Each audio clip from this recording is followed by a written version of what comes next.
Bienvenidos, nuevamente estamos en Aquí se debate para seguir conociendo a más candidatos con miras a la constituyente, a la convención. Bueno, vamos a presentarles quienes nos acompañan en el día de hoy. Estamos hablando de candidatas, así que estamos acá puras mujeres para darle inicio a esta discusión. Partimos presentando a Fernanda San Martín del Distrito 9. Ella es independiente, va en la lista y el cupo de la democracia cristiana y en la lista Apruebo. Muchas gracias por acompañarnos. Bienvenida. Vamos después también a presentarles de inmediato a Macarena Bravo. Ella compite en el Distrito 8, es independiente también, va en el cupo de la UDI en la lista Vamos por Chile. Y además también Natalia Aravena por el Distrito 13, independiente en la lista Apruebo Dignidad. ¿Qué tal? ¿Cómo están? ¿Me escuchan? Muy bien, gracias. Sí, te escuchamos. Ya, estamos todos entonces con la posibilidad. Macarena, ya que tú me respondiste, podríamos partir por que te presentes, que nos cuentes un poco de tu trayectoria y además, sobre todo, por qué quieres ser constituyente. Perfecto, muchas gracias por la invitación y la instancia. Yo soy candidata a constituyente independiente UDI por el Distrito 8, que se compone por 8 comunas, es uno de los más grandes del país: Maipú, Pudahuel, Cerrillos, Quilicura, Estación Central, Lampa, Colina y Tiltil. Entonces es un distrito bastante grande que representa mucho a la clase media chilena también. Y yo quiero ser constituyente por eso, porque quiero representar historias como la mía. Yo soy hija de feriante, de una madre que fue asesora del hogar, y gracias al esfuerzo que ellos hicieron, yo pude estudiar y ser profesional. Así que hoy yo quiero escribir la Constitución para poder hacer que mi historia no sea una excepción, sino que sea un común para todos los chilenos. Perfecto. Ahí está entonces, conocíamos la, podríamos decir, decisión de Macarena de ser parte de las candidaturas con miras a la constituyente. También Sobre queremos todo entonces... en este momento de tanta Sí, Macarena, vamos a darle el turno entonces también a las otras candidatas. Natalia Aravena, queremos también saber por qué tú quieres ser constituyente.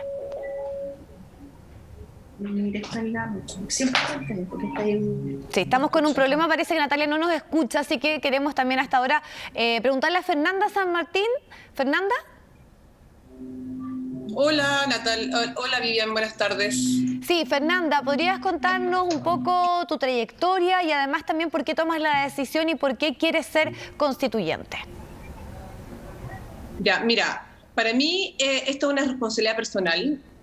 Personal, profesional y social, ya que por años he vivido la discriminación, he visto la discriminación y he visto la peor cara de la desigualdad en el trabajo que he realizado con los grupos más vulnerables, más vulnerados e invisibilizados hoy día en nuestra sociedad, que son las personas con discapacidad, las personas mayores y los niños con necesidades educativas especiales. He participado también en trabajo con distintas organizaciones de este grupo de la población, por lo tanto sé y entiendo cuáles son las problemáticas principales que hoy día no garantizan el cumplimiento y la igualdad de oportunidades que deberían velar por una mejor calidad de vida de las personas. He visto cómo han sido transgredidos los derechos humanos, los derechos fundamentales de este grupo de la población, donde como sociedad y como Estado en realidad no nos hemos hecho cargo. Por lo tanto, mi aporte es traducir y plasmar las demandas sociales y las problemáticas existentes a un lenguaje constitucional. Perfecto. Para así representar al 20% de personas con discapacidad, al 25% de personas mayores, al 5% de niños, que al final es un total de 9 millones de personas en Chile, y que ahí esas problemáticas queden plasmadas en esta Constitución y que el Estado pueda de alguna manera garantizar una efectiva igualdad e inclusión. Ok. Fernanda, te agradecemos también la posibilidad entonces de ser parte de este debate. Vamos a mejorar porque en este momento tenemos una dificultad para poder escuchar a Natalia. Hacemos la pausa, al regreso conocemos más de Natalia Aravena también y iniciamos ya esta discusión. Vamos al corte. Ya estamos de regreso en Aquí se debate y habíamos dejado pendiente la presentación y además también conocer las razones de por qué Natalia Aravena también quiere ser constituyente. Natalia, ahora sí te escuchamos. Hola, ahora sí, muchas gracias. Bueno, mi motivación principal para ser constituyente es que podamos tener al fin el país que siempre hemos querido tener y el que siempre hemos exigido. Desde siempre he visto la desigualdad y cómo se ha hecho notar en mi entorno, y así el 2011 nos levantamos con los estudiantes para exigir educación gratis, de calidad y fin a la PSU, por ejemplo, y no lo obtuvimos. Después, dentro de cuando yo estuve estudiando para ser enfermera, también salimos a pelear por salud y educación de calidad y no obtuvimos nada. Y después, durante el estallido social, esa no fue la excepción. Salimos a pelear nuevamente a las calles y de nuevo no obtuvimos nada. Sin embargo, sí tuvimos violaciones a los derechos humanos. A mí principalmente y a otras personas también nos tocó vivir con lesiones hacia nuestros cuerpos, a mí principalmente con el trauma ocular que yo sufrí. Y por eso creo que en Chile vivimos injusticias que son desde la educación, desde la salud, desde jubilaciones y pensiones que son indignas, y a otras personas nos toca vivir violación a los derechos humanos. Por eso creo que esta Constitución tiene que terminar con esa desigualdad y que sea una Constitución que venga desde el pueblo y para el pueblo. Gracias, ahí está también entonces la presentación de Natalia Aravena. Dicho esto, entonces ya conocimos un poco de sus historias y también de las razones por qué quieren ser constituyentes. Quiero aprovechar la oportunidad que estamos solamente mujeres para preguntarles si ustedes creen que la Constitución puede ir acortando o puede terminar con las brechas de la desigualdad que existe en materia de género en nuestro país y de qué forma. Así que vamos a abrir el espacio a esa conversación, ojalá con respuestas, como siempre insistimos, cortas y con la posibilidad de hacer algún punto o alguna diferencia si que ustedes lo consideran pertinente levantando la mano. Así que vamos a partir contigo, Fernanda. Ahora sí. Claro que sí, yo creo que hoy día hay que hacer una redistribución del poder a través de una concepción de democracia paritaria, donde todos los espacios en la toma de decisiones y de dirección sean paritarios, o sea, tratar de establecerlo en la Constitución como una norma, ¿ya? Además de puros mandatos de actuación. La búsqueda de la paridad en el orden político que esté establecida en la Constitución y que nos permita que a las personas electas para ciertos rangos se represente la paridad, como por ejemplo, existan 2 papeletas electorales, con hombres y mujeres, la gente pueda votar por un hombre y por una mujer. Y no lo que pasa hoy día, que a raíz del tema de la paridad en la Constitución, va a ser de alguna manera elegidos a través de unas mayorías, y si los otros últimos 3 o 4 escaños son hombres, los hombres van a tener que ceder este espacio a las mujeres. La idea es que las personas y los votantes puedan elegir a personas y mujeres que sean representativos y que no sea diferenciado. ¿Ya? Hoy día está evidenciado que las mujeres las mujeres cuando entramos en política hacemos la diferencia y por tanto mejoramos la calidad de vida de las personas a todo nivel. También le preguntamos entonces a Natalia, ¿puede servir la Constitución para enfrentar la desigualdad de género y de qué forma además también, por ejemplo, estableciendo cuotas en reparticiones del poder?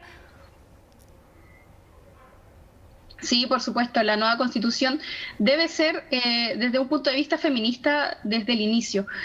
Se tienen que asegurar los derechos sexuales y reproductivos de las personas para que así podamos decidir libre e informadamente sobre nuestra vida reproductiva y sexual y sobre nuestros cuerpos también. Es fundamental que haya una perspectiva de cuidado también dentro de las propuestas que hemos presentado, que tengamos un Estado que nos cuide. Y esto tiene que ver mucho con el rol femenino también, que ha sido relegado al cuidado. Las mujeres somos quienes terminamos cuidando a niños, adultos mayores, personas con enfermedades o con algún tipo de condición de discapacidad también. Y ese debe ser algo que termine siendo remunerado y reconocido por la Constitución, porque es algo que termina siendo lo que nosotros estamos dedicando a nuestras vidas. No puede estar esta diferencia de que las mujeres no podemos trabajar en un trabajo que se considere productivo por estar ejecutando estas labores que son del tipo reproductivo de cuidado. Ok, Natalia. Le preguntamos también a Macarena su opinión respecto a si esta Constitución y de qué forma pudiese ir acortando y terminar con las brechas de desigualdad que existen en materia de género. Sí, gracias, Viviana. Mira, yo creo que acá lo importante en el proceso de la nueva Constitución, y esto ya está en la actual Constitución, que es la igualdad para todas las personas, está en el artículo 1, en el artículo 19, número 2, y creo que es muy importante que eso se mantenga y que esté en la nueva Constitución, y por otra parte que la Constitución sea el mandato general para que las leyes y las políticas públicas sean en función de poder incluir más a las mujeres en los espacios de toma de decisión, generando distintos mecanismos de apoyo. Porque la Constitución no va a resolver todo en cuanto a la desigualdad y a las brechas que hay entre hombres y mujeres. Y eso es algo que tenemos que ser súper sinceros y hablar con la verdad a las personas. Al final del día, la Constitución puede ser un mandato, pero no va a resolver de la noche a la mañana las brechas que hayan entre hombres y mujeres. Y yo creo que para eso hay que crear otros mecanismos, como decía Natalia, por ejemplo, el tema de mujeres que son cuidadoras, trabajadoras, dueñas de casa. Obviamente, escribiendo algo en la Constitución no vamos a resolver ese problema. Yo creo que hay que hacer un esfuerzo como sociedad, tanto desde la cultura y también desde la Constitución, tiene que estar, pero hay que hacer mucho más que eso también para poder reducir esa brecha. ¿Se debiese establecer también el aborto legal? ¿Quién está de acuerdo? Que levanten la mano. Natalia, no el caso de Fernanda y Macarena. Fernanda, también. Macarena, ¿tú por qué no estás de acuerdo? Mira, la verdad yo no estoy de acuerdo con el aborto legal porque yo creo en la vida desde la concepción. Creo que la Constitución tiene que consagrar el derecho a la vida del que está por nacer, y creo que la vida que está en el vientre materno es la vida que tengo yo y la que tenemos todos nosotros. Por lo tanto, creo fundamental garantizar y respetar ese derecho a la vida. No podemos pretender tal vez defender otros derechos si no partimos primero defendiendo el derecho a la vida. Natalia, Fernanda, ¿le quiere hacer un punto respecto a lo que acaba de plantear Macarena? Sí, a mí me gustaría hacer algún punto. El tema del Natalia aborto primero es un y tema después de salud Fernanda. Pública. ¿Ah? Natalia primero y después Fernanda. Ah, ya, gracias. El tema del aborto es un tema de salud pública. Cuando hablamos del aborto tenemos que entender que es algo que ya existe. No podemos obviar que existe el aborto clandestino, como se ha llamado, y dar a entender que porque el aborto es ilegal no se está ejecutando. La única diferencia entre si legalizamos el aborto o no es si mujeres van a morir en el proceso o van a sufrir en el proceso o no.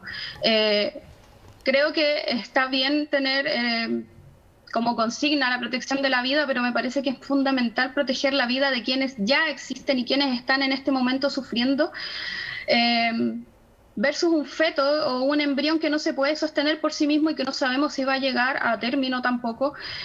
Las mujeres mueren realizándose abortos, y además el tema del aborto es una lucha de clases, porque las mujeres pobres terminan accediendo a métodos que son inseguros para realizarse abortos y exponen su salud y exponen su vida, versus mujeres de la clase alta que aún así van a clínicas privadas a realizarse abortos con pretexto de cualquier otra cirugía, y eso es algo que sabemos que existe. Ok, Natalia. Por lo tanto, tenemos que regular esto para proteger la salud de las mujeres. Fernanda, tú también te manifestaste de acuerdo con el aborto legal, te queremos escuchar.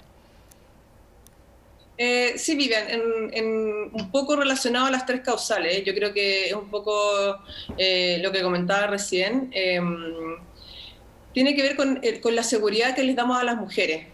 Aquí las clases sociales también se ven afectadas, o las mujeres y las jóvenes se ven afectadas, pero antes que el tema del aborto está el tema de la educación y la educación sexual, y cómo hacemos que esa educación sexual en los colegios, en las familias más vulnerables, en las comunas más vulnerables, en las jóvenes que hoy día, las mujeres que están más desprotegidas, cómo hacemos educación sexual para que esto trate de pasar lo menos posible, porque ahí hay una problemática y una falencia en relación a la decisión que puede tomar esta niña, que no la va a tomar con los padres, que la va a tomar sola, que va a ir a cualquier clínica clandestina, y ahí corre en riesgo su vida. Por lo tanto, tenemos que tratar de alguna manera regularlo, y es una decisión, claro, personal, pero también tiene que ver con un poco con el riesgo de la vida de cada mujer. Perfecto. Fernanda, gracias también por tu opinión. Queremos avanzar también en otros temas para seguir conociendo un poquito más de sus posiciones. Vamos a preguntarle a Macarena si está de acuerdo con la restitución o no del voto obligatorio, y si fuera así, ¿de qué manera se debiese dar la inscripción? ¿De forma voluntaria o obligatoria? Macarena, no sé si pudiste escuchar la pregunta. Sí. No alcancé a escuchar la pregunta porque se apagó. Te la vuelvo a hacer entonces. ¿Crees tú que se debe reponer el voto obligatorio en nuestro país? Yo creo que eso que es algo que hay que analizar obviamente en profundidad. Me parece muy bien y positivo que para el plebiscito de salida ya esté establecido el voto obligatorio, porque vamos a votar el Chile en el que queremos vivir con esta nueva constitución, y creo que es algo positivo y que hay que ir analizando dependiendo del escenario político también que haya en el país. ¿Pero tú estarías de acuerdo con la restitución del voto obligatorio? ¿Cómo? ¿Estarías de acuerdo con la restitución del voto obligatorio? Sí, yo creo que algo que podría hacernos bien pensando en los bajos indicadores de participación que hay, pero creo que algo que tiene que ser estudiado aún, y sí creo que para el proceso constitucional, que el plebiscito de salida sea con voto obligatorio es algo positivo, me parece correcto porque es algo fundamental lo que vamos a votar y que corresponde que todos los chilenos participemos. Fernanda, tu opinión, ¿el voto debe restituirse su obligatoriedad y además de qué manera se tiene que dar la inscripción, de forma voluntaria o obligatoria? A ver, yo creo que no, obligatorio no, pero sí hoy día hemos vivido un proceso donde la población, los jóvenes, nos hemos manifestado y queremos ser parte de los cambios. Por lo tanto, el tema del plebiscito, hubo un alto porcentaje de personas que fue a votar. Ahora yo creo que va a haber un alto porcentaje de personas que va a ir a votar por nosotros que somos los constituyentes. Por lo tanto, yo creo que la obligación no, sí un sistema de inscripción que ojalá sea a través de Internet, que permita a las personas con discapacidad, a los adultos mayores, acercarse, que exista el sistema de votación mucho más inclusivo, mucho más... ¿cómo decirlo?, de una manera más fácil, porque hay muchas personas que están postradas, muchos adultos mayores que hay que acarrearlos para que puedan ir a votar. Por lo tanto, no el voto obligatorio, sí con una inscripción y que la posibilidad de ir a votar no solamente sea presencial, sino que exista algún otro mecanismo que nos permita tener el derecho a votar, pero desde una instancia que no sea presencial. Claro, el voto por correo, que por ejemplo se analizó tanto en un contexto de pandemia. Natalia, ¿cuál es tu opinión? ¿Voto voluntario o obligatorio?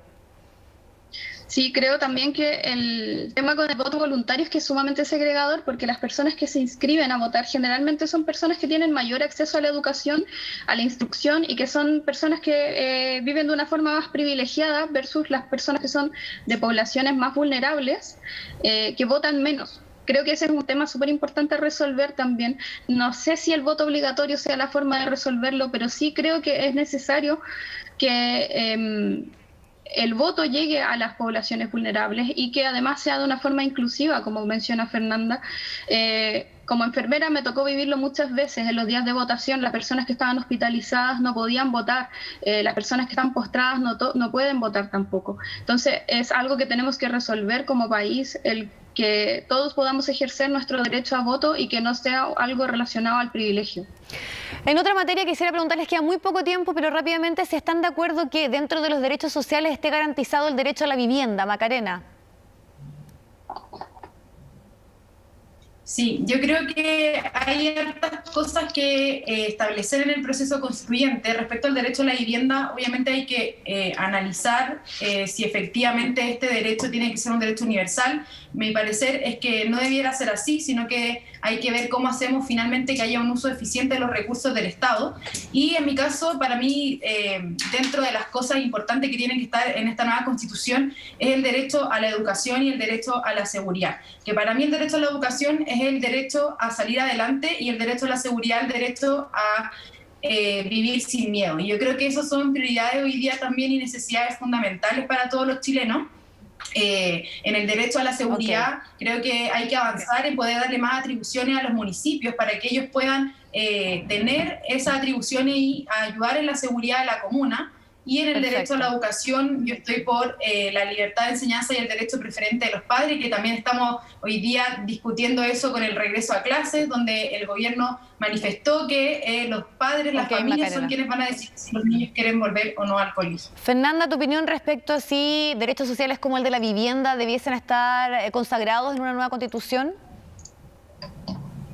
Ahora, a ver, dentro de los derechos fundamentales está el derecho a la vivienda digna. Ahora tendremos que tratar de conceptualizar y definir qué es una vivienda digna y eso cómo está de alguna manera relacionado con el tema de las remuneraciones. Porque ¿cómo accedo a una vivienda digna si no tengo una remuneración digna para poder pagarla o para poder sustentar en el tiempo a una familia que vive en esa vivienda? Por lo tanto, yo creo que es un derecho fundamental que las personas puedan tener acceso a la vivienda, pero sí tenemos que entender cuáles son los recursos económicos desde el Estado y cómo también cómo el privado hoy día está lucrando con el tema de la vivienda. Las viviendas hoy día se hacen cada vez más pequeñas, más caras, están más descentralizadas, o sea, hay un entorno mucho más fuera de los centros cívicos donde va la vivienda, por lo tanto, ahí tiene también que ver un problema con el transporte y con la problemática de cómo yo me muevo. Y eso tiene que ver un poco con el acceso